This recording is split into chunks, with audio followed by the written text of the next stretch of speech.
Muy buenos días, mis queridos hermanos, en esta hermosa mañana. Este es su hermano Jerry Morales para llevar a cabo la clase que corresponde al día de hoy, enero 10 del 2021. Antes de que entremos de lleno a comenzar con la clase, vamos a tener una palabra de oración. Señor, te damos gracias, Padre Santo, por tu amor, tu misericordia, tu cuidado, Señor, y tu paciencia para con cada uno de nosotros. Te damos gracias, Señor, porque podemos experimentar día a día que tú estás. Señor, que la promesa que tú dijiste que estarías con nosotros todos los días hasta el fin, Señor, es una realidad en nuestras vidas. Gracias, Señor, por tu compañía. Gracias, Señor, Padre Santo, por estar, Señor, pendiente a cada una de nuestras necesidades. Señor, en la mañana de hoy, o en el día de hoy, Señor, vamos a estar considerando una porción bíblica que, Señor, que nos va a hablar a nuestras vidas. Señor, y permite, oh Dios, que no seamos solamente oidores de esta palabra, sino en la misma, precisamente nos llama a ejecutar la misma, Señor, a ser activos a esa palabra que escuchamos. Padre, gracias te damos en el nombre de Jesús. Amén. Bien, mis queridos hermanos, en esta mañana vamos a tener la lección que lleva como título Ama como Cristo. Ama como Cristo. Un título que realmente confronta. Es confrontante y es exigente, sobre todo en el tiempo en el cual estamos viviendo, lo que estamos atravesando, como decía hace unos días atrás, donde la naturaleza gime por la manifestación de los hijos de Dios. Y es la manifestación, no solamente la naturaleza, sino la sociedad. Aunque muchos quieren acallar la voz de los hijos de Dios, son muchos más los que claman por la manifestación de los mismos. La lección Ama como Cristo. Vamos a estar considerando la porción bíblica que se encuentra en 1 de Juan 3, los versos del 11 al 18. Tenemos como verso clave 1 de Juan 3, 16, que dice: en esto hemos conocido el amor, en que Él puso su vida por nosotros, también nosotros debemos poner nuestras vidas por los hermanos. Nosotros debemos poner nuestras vidas por los hermanos, nuestras vidas en servicio, pero eso lo vamos a ver más adelante. Como objetivo de esta lección, vamos a perseguir lo siguiente en este estudio.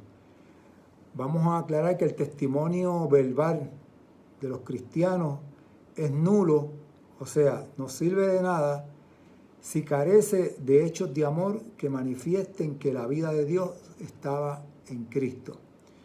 Vamos a ver también que la persona cristiana no debe extrañar la oposición del mundo originada en el maligno y que ata a las personas a aborrecer a los que viven sujetos al amor de Dios. Y lo otro que vamos a estar considerando es que amándose mutuamente, las personas cristianas muestran que el amor de Dios mora en ellos y dan evidencia de la verdad y obra de Cristo que portan la vida de Dios. Esos son los tres objetivos que vamos a estar persiguiendo en esta mañana o en este día. ¿Okay? Decimos aquí, vamos a estar afirmando que los cristianos en Cristo, que los cristianos al recibir a Cristo reciben la vida que estaba en Dios, son liberados del mundo y pueden, una vez usted recibe a Cristo, recibe la vida que estaba en Dios, y una vez usted recibe la vida que estaba en Dios, es liberado del mundo. Y una vez se ha hecho eso en su caso, usted puede primero amar a sus hermanos y hacer obras de justicia que contribuyen a la paz y felicidad de todos, Usted recibe por medio de Cristo la vida eterna que estaba en Dios. Usted puede participar de la comunión entre Dios y Cristo. Usted puede superar la avaricia que ata a las personas, a la violencia y al homicidio. Usted puede unirse al cuerpo de Cristo para proseguir en la verdad y en el amor de Cristo. Y usted puede experimentar la seguridad de la salvación en Cristo Jesús. Esos puntos que yo le acabo de mencionar son las cosas que usted puede recibir cuando usted viene precisamente a los pies de Jesús, recibe la vida eterna que está en Dios a través de Cristo y también los capacita para cada uno de esos puntos que les puse anteriormente. Bien, vamos a entrar de lleno a la porción bíblica que vamos a estar considerando en el día de hoy. La voy a leer completa en la versión popular, primera de Juan 3, del 11 al 18, y luego vamos a estar viendo la explicación de los mismos, qué mensaje es el que nos quiso traer Juan en esa carta a la iglesia de aquel entonces y a la iglesia del día de hoy, porque lo lindo de la palabra del Señor es que es vigente para todas las edades, para todos los tiempos. Amén. Así que leemos en el nombre del Trino Dios, primera de Juan, capítulo 3, los versos del 11 al 18. Dice: este es el mensaje que han oído ustedes desde el principio, que nos amemos los unos a los otros. No seamos como Caín, que era del maligno y mató a su hermano. ¿Y por qué lo mató? Pues porque los hechos de Caín eran malos y los de su hermano eran buenos. Hermanos míos, no se extrañen si los que son del mundo los odian. Nosotros hemos pasado de la muerte a la vida. Y sabemos, porque amamos a nuestros hermanos, el que no ama aún está muerto. Yo quiero recalcar eso. El que no ama, dice aquí Juan a la iglesia, el que no ama a su hermano, que no diga que tiene vida en Cristo. Él dice, el que no ama aún está muerto. Todo el que odia a su hermano es un asesino. Y ustedes saben que ningún asesino puede tener vida eterna en sí mismo.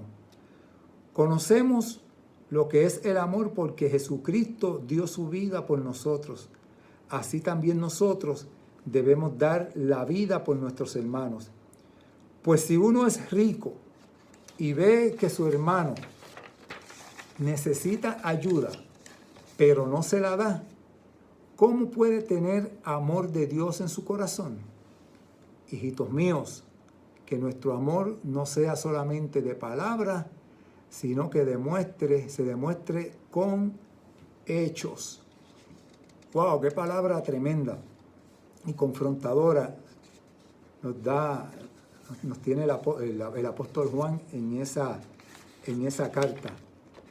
Que nuestro amor no sea solamente de palabra, sino que se demuestre con hechos. No es decir yo te amo y wow, que a muchos de nosotros nos gusta decir eso.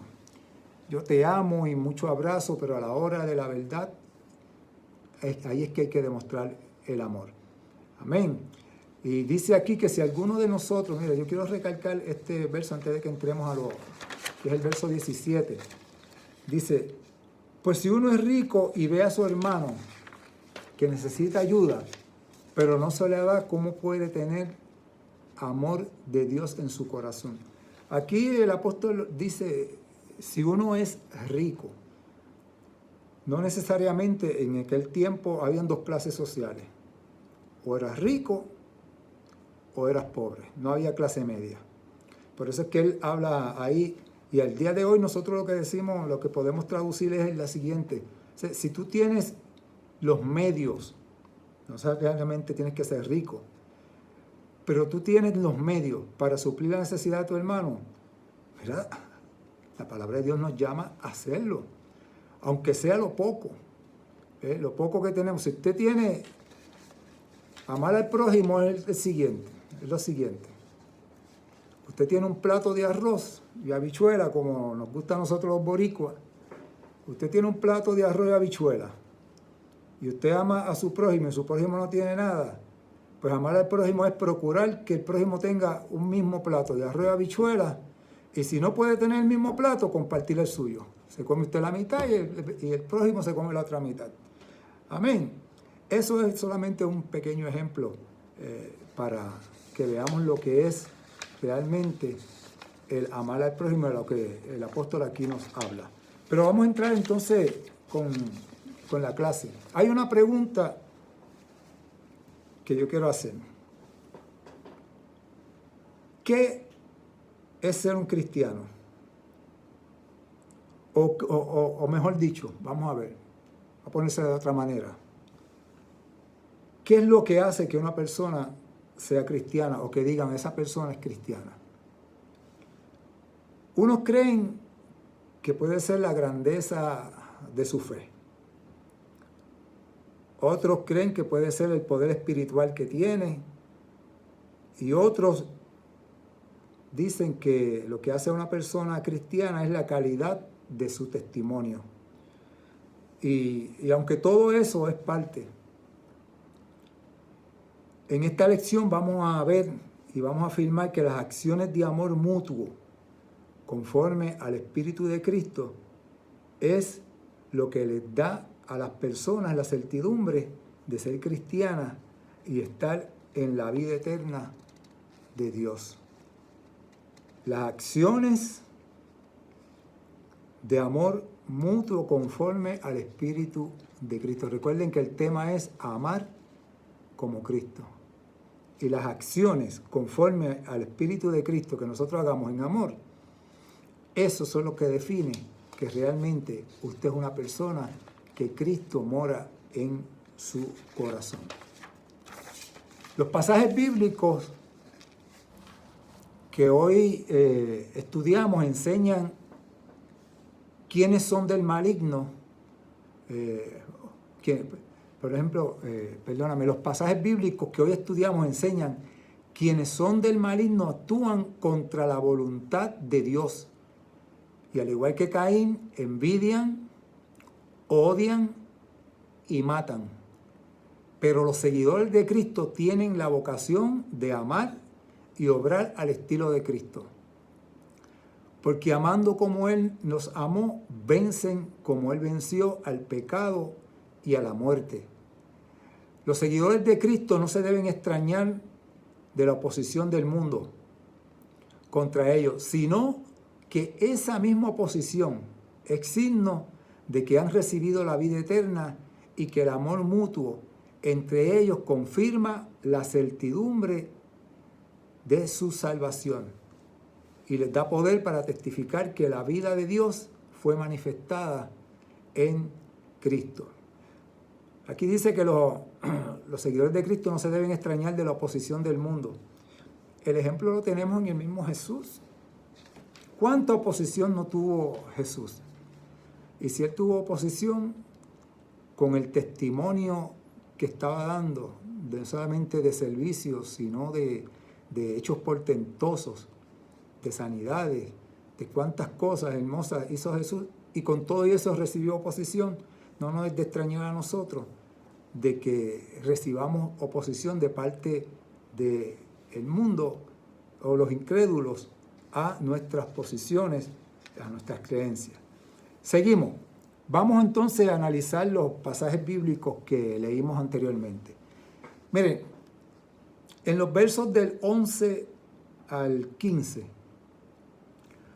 Juan recuerda a los hermanos que Cristo mandó a los cristianos que se amasen unos a los otros, como Él nos amó. Para avivar el recuerdo de ellos, les cita las mismas palabras que Jesús les había dicho a sus discípulos. En Juan 13, del 34 al 35, miren lo que Jesús le había dicho ya anteriormente a los discípulos. Dice, un nuevo mandamiento os doy, que os améis los unos a los otros como os he amado. Amaos también vosotros los unos a los otros. En esto conocerán todos que sois mis discípulos, si tenéis amor los unos con los otros. Eso se lo dijo Jesús a sus discípulos. Se encuentra escrito en la epístola de Juan, en el capítulo 13, los versos 34 al 35, y ahora en esta carta, Juan se lo trae a colación a la iglesia, y le trae a colación ese mandato, cuando dice, un nuevo mandamiento os doy, que os améis los unos a los otros, como yo os he amado. Y Juan añade, este es el mensaje que habéis oído desde el principio, que nos amemos unos a otros. El hecho de que amarse unos a otros sea el mensaje original de Cristo determina lo que la iglesia debe proclamar y hacer sin vacilación en todo tiempo y circunstancia. O sea, ese es el mensaje de la iglesia. El mensaje donde se manifieste precisamente el amor de Dios, ese amor que se ha derramado sobre cada uno de nosotros, que el Señor, como dice también la Escritura, que el Señor, no teniendo en cuenta nuestros pecados, nos dio la palabra de reconciliación. Y escuche bien eso, la palabra de reconciliación, no la palabra de confusión, ni la palabra de crítica, ni la palabra de estar emitiendo juicio, no, palabra de reconciliación. Y esa palabra de reconciliación debe estar impregnada precisamente del amor de Dios. Juan identifica en estos versos, luego de recordarle a los cristianos el mandamiento que Jesús había dado, que mira, nosotros tenemos que amarnos. ¿Sabes? Jesús mismo nos lo dijo personalmente. Un nuevo mandamiento os doy, que os améis los unos a los otros. Ok. Entonces, en esos mismos versos, Juan identifica el origen del odio en el mundo en la conducta de Caín con su hermano Abel. Caín, por envidia, odió y mató a su hermano. Eso lo vemos en el verso 12. Juan se pregunta, ¿por qué Caín mató a su hermano? Y contesta su pregunta diciendo que lo mató porque sus obras eran malas y las de su hermano eran justas. De todo esto se desprende que la maldad del maligno fue la causa de la envidia de Caín, y la envidia fue la causa de su odio, que degeneró en un homicidio. O sea, si usted no ama, ¿cuál es lo contrario de amar? Pues mire, odiar. Y si el Señor lo llama a usted a amar y usted no ama, pues yo no le voy a decir lo demás. Usted sabe qué es lo que está haciendo. Si no ama, usted odia. Dice aquí que el que aborrece a su hermano, la palabra lo considera como un homicida, y eso lo vamos a ver más adelante. Y si usted no ama, dice que la obra la manifestación del espíritu de Caín es el que está obrando en usted, que es el que lo llevó a la envidia, y de la envidia al odio, y del odio a cometer homicidio contra su hermano. Simplemente porque no ama. Mire, y yo estoy seguro que Caín sabía de lo que era mal, pero decidió no llevarlo a la práctica. Él sabía la diferencia entre el amor y el odio, y lo sabía, pero él decidió dejarse llevar por la envidia. La envidia lo llevó al odio, y el odio lo llevó a cometer homicidio. Así que Juan nos llama a nosotros a que tenemos que amar. Dice, seguimos leyendo. porque sus obras eran malas y las de su hermano eran justas. De todo esto se desprende que la maldad del maligno fue la causa de la envidia de Caín, y la envidia fue la causa del odio que generó en homicidio. Dice aquí, es que en el alma de todo envidioso hay un odio contra la persona envidiada, a la cual el envidioso considera como un héroe. Mire, ustedes ponen a analizar, la persona que envidia es precisamente, ¿sabes?, un sentimiento que viene a la persona, la cual es porque no puede hacer lo que esa persona está haciendo, no puede tener lo que esa persona tiene, no puede realizarse como esa persona se ha realizado, y da cabida, en vez de darle gracias al Señor y gloria al Señor por esa persona que está echando para adelante, que está adquiriendo cosas, no, deja que la envidia llegue a él, a la persona. Mire, y lamentablemente eso pasa en el pueblo de Dios.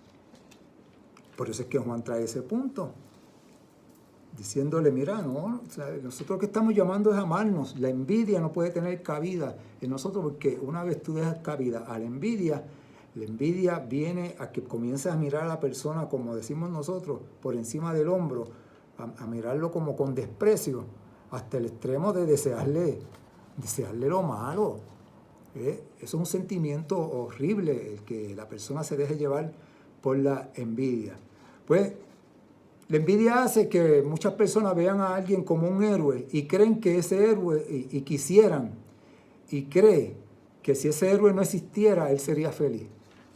Llegan al extremo, la persona envidiosa, que su única felicidad es saber que esa persona o fracasó, lo que le va a provocar una supuesta felicidad a esa persona es ver que esa persona fracasó, o que esa persona dejó de existir,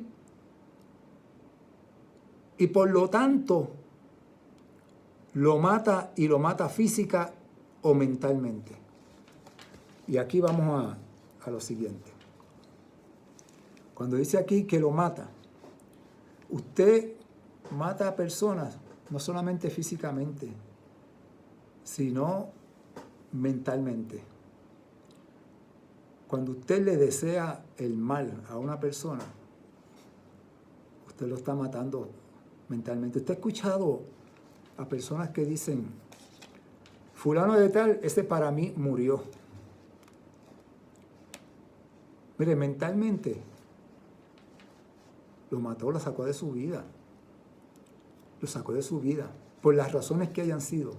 Deja que ese sentimiento de envidia y de odio llegue en su mente esa conclusión. Dice, por eso la envidia perjudica a la persona que es objeto de ella, pero arruina al envidioso.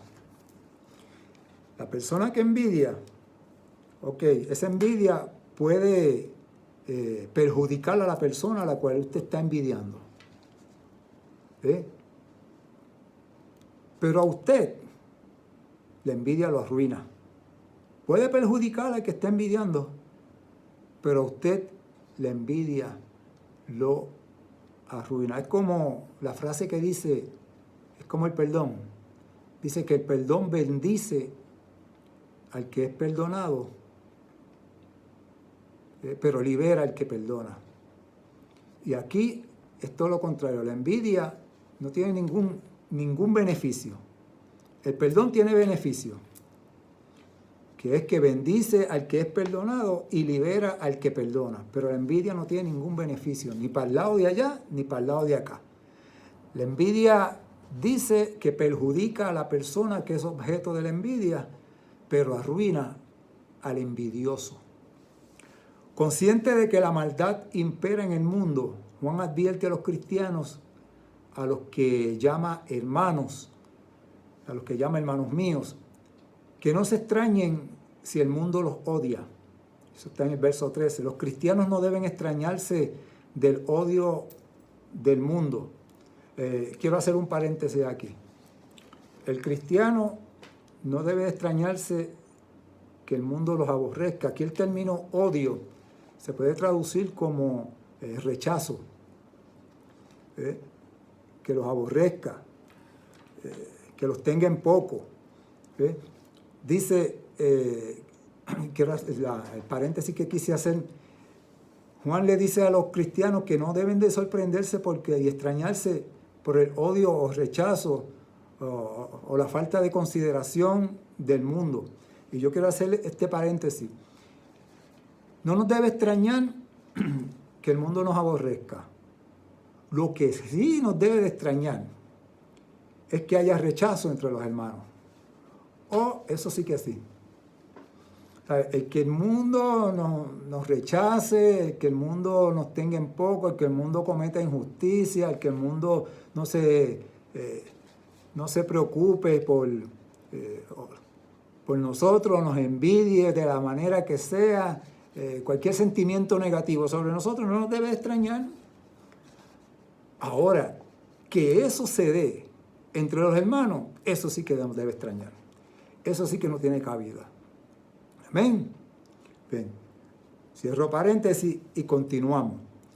Porque de cierta manera, dicho odio se les hace saber que han pasado de muerte a vida. Eso a los cristianos.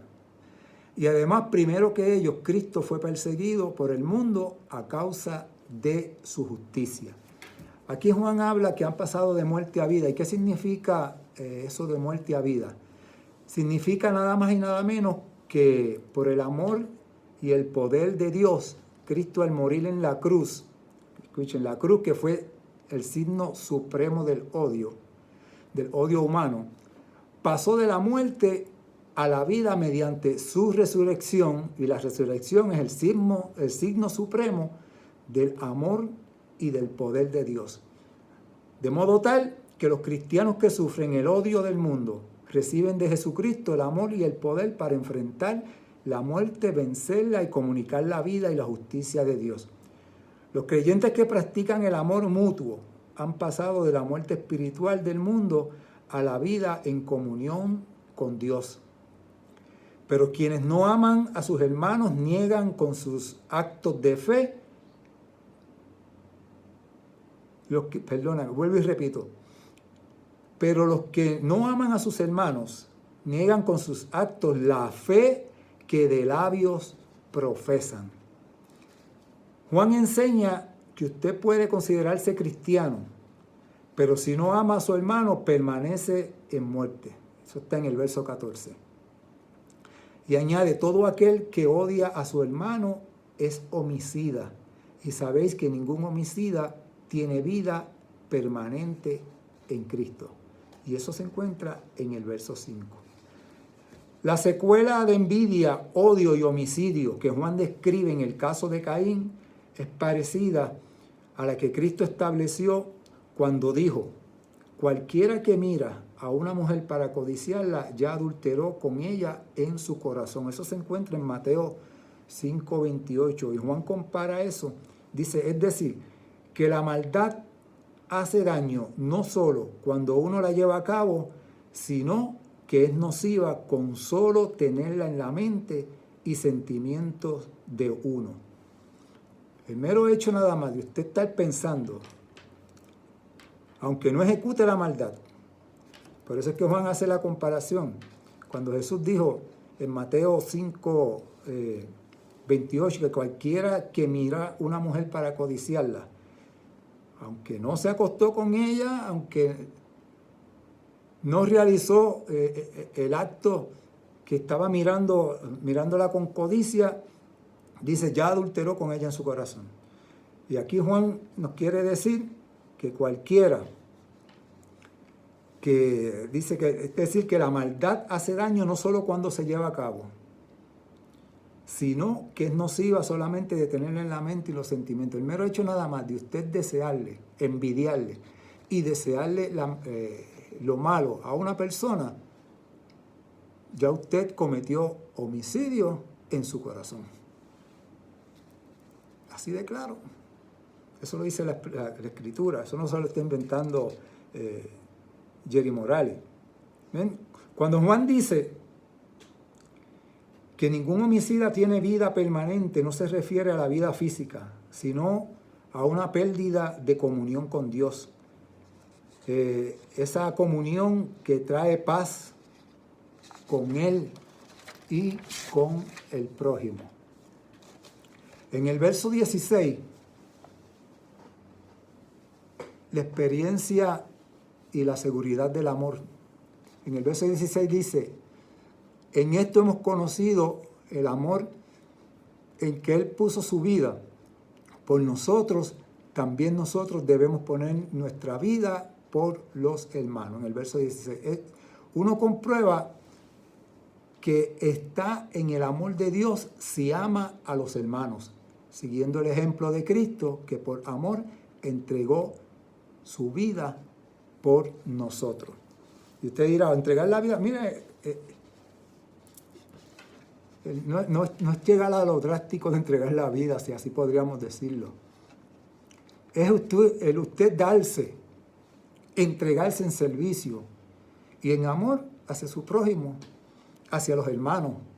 El darse, el hacer todo lo posible, lo que esté a su alcance, porque pues por amar, por ayudar, por servir al hermano. ¿Bien? El punto clave de nuestro estudio consiste en entender que el amor de Cristo es pura acción redentora. ¿Cómo debemos expresar ese amor? Eso lo vemos en los versos 17 al 18. En los versos 17 al 18 dice, Juan enseña: el que tiene bienes de este mundo y ve a su hermano tener necesidad y cierra contra él su corazón, ¿cómo mora el amor de Dios en él?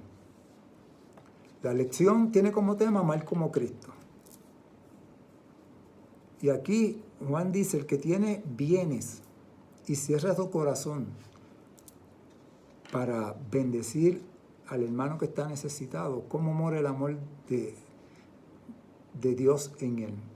Y yo quiero imagínese usted que Cristo, acuérdate que la lección es amar como Cristo, que Cristo, teniendo todos los bienes, todo el poder y toda autoridad de hacer el bien, se hubiera cerrado a no hacerlo.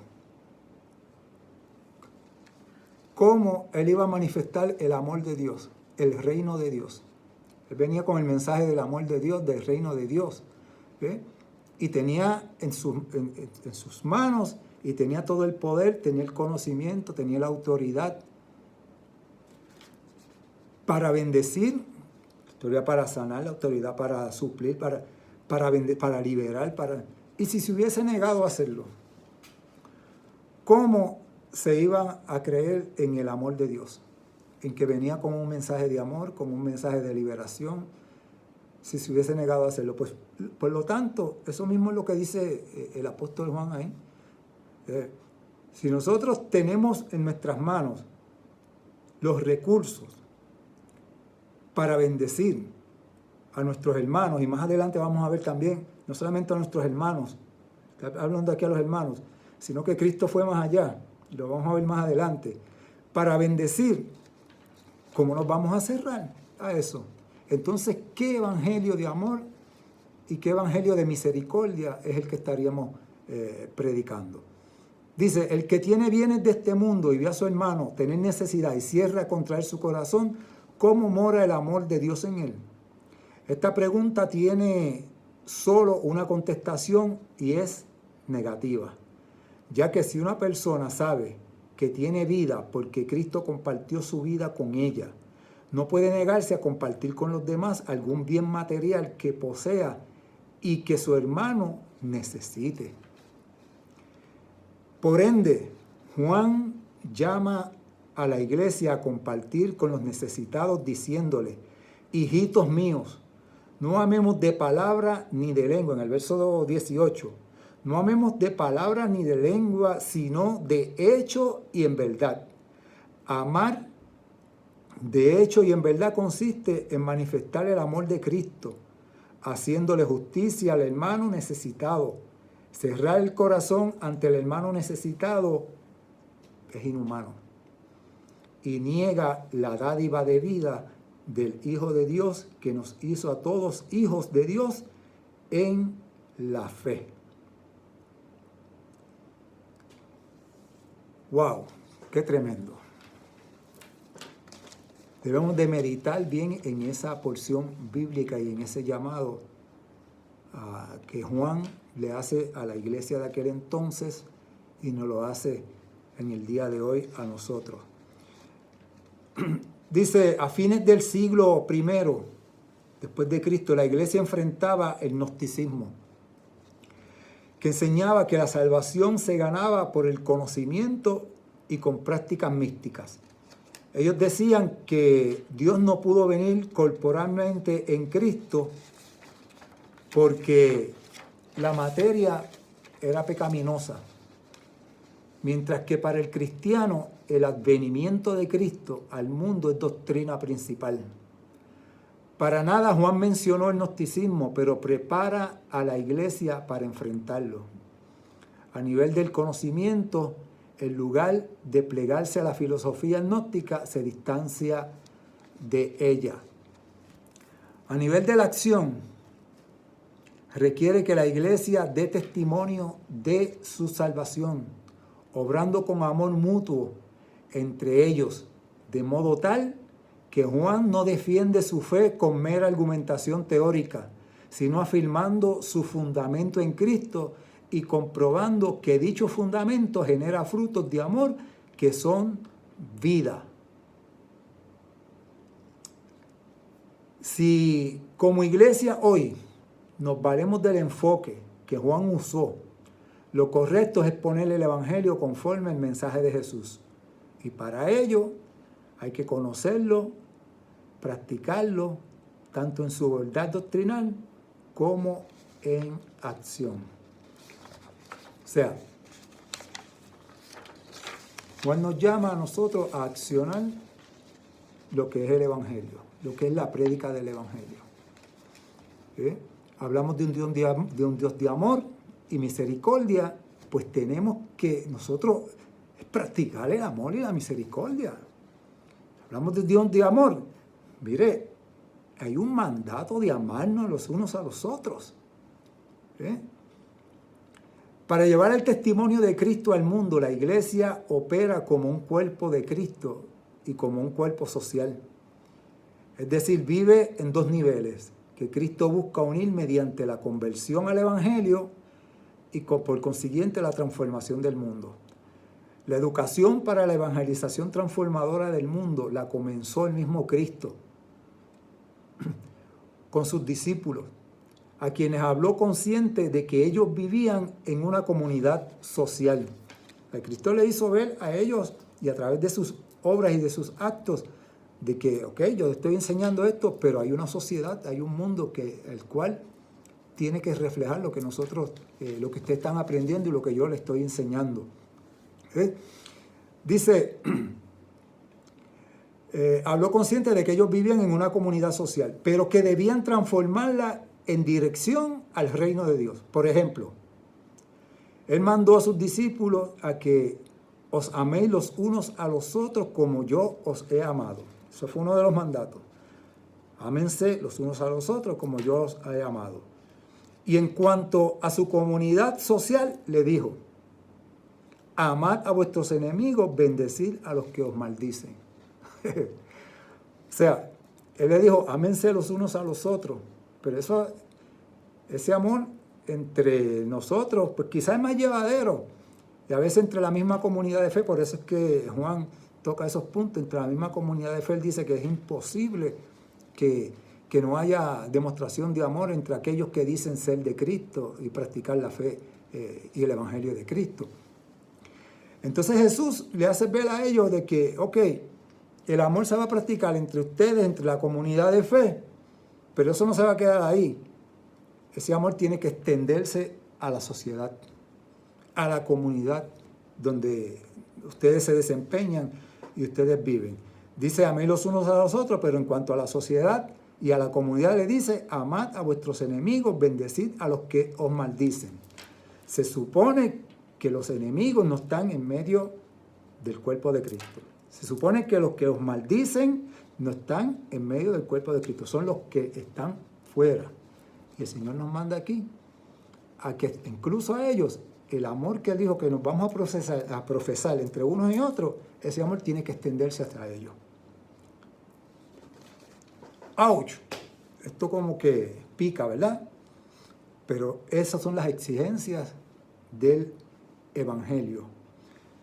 La educación en el amor en el interior de los discípulos y la expresión del amor en el mundo, cuando aplicamos esta estrategia de Jesús a la iglesia, resulta que ella es una comunidad divina en la que no impera el mal y prevalece la justicia. En cambio, en la comunidad civil, la envidia y el odio del maligno gobiernan y se necesitan cristianos fortalecidos en amor. Oiga esto. Para encarnar con palabras y actos la obra salvadora de Cristo. De ahí resulta el pedido de Cristo a sus seguidores para que amen a sus enemigos, misión que pueden cumplir si han fortalecido en el amor mutuo y conocimiento de la verdad en el interior de la iglesia. O sea, que tú no puedes decir que amas al prójimo si tú no profesas el amor entre los tuyos. ¿No? Dice que el pedido de Cristo a sus seguidores es que amen a sus enemigos, misión que pueden cumplir si han fortalecido, o sea, si se han fortalecido primero en el amor mutuo y en el conocimiento de la verdad en el interior de la iglesia. Fortalécete en el amor mutuo entre los hermanos, en el conocimiento de la palabra dentro de la iglesia, entonces se te va a hacer más llevadero y más fácil amar, como dice aquí, a tus enemigos o a nuestros enemigos o a los que nos rechazan o a los que nos tienen en poco. En resumen, en la lección de hoy, destaca que los hermanos en la fe deben amarse mutuamente, ya que ese es el mandamiento que desde el principio Cristo dio. Y añade que quien no ama a su hermano es del mundo, como Caín, que mató a su hermano por envidia y odio y porque sus obras eran malas y las de su hermano eran justas. La lección de hoy también enfatiza que los cristianos no deben extrañarse del odio del mundo contra ellos, porque ese odio proviene del maligno que permanece en rebelión contra Dios y sus fieles seguidores. Además, ese odio prueba que el cristiano está obrando en el Espíritu de Cristo, que es uno de amor, y que el enemigo no resiste, porque sabe que tiene poder para derrotarlo. Y la lección de hoy también enfatiza que por la comunión en el amor de Cristo se forja la iglesia, una comunidad que es más que la suma del yo de cada uno de sus feligreses. Que esa comunión parte de la unión entre el Padre y el Hijo existente antes de la creación del universo y de la cual los cristianos han sido hechos parte por el amor de Dios, manifestado en la encarnación de Cristo. Por lo tanto, la práctica del amor entre los cristianos los hace más que vencedores del mundo y partícipes de la vida eterna con Dios. Ahora que esto me viene a la memoria, dice, hay un verso que precisamente a nosotros nos gusta decir mucho, no, porque en Cristo somos más que vencedores. ¿Sí? Eso es cierto. Pero la práctica del amor entre los cristianos es lo que nos hace más que vencedores del mundo. Porque de nada es decir que en Cristo yo soy más que vencedor y que no practico el amor. La práctica del amor es lo que nos va a hacer a nosotros más que vencedores del mundo y partícipes de la vida eterna que Cristo nos ha dado a través de su sacrificio. Tenemos una palabra de oración. Gracias, Padre, por esta porción bíblica que hemos considerado en estos momentos, Señor. Te damos gracias por tu palabra, Señor.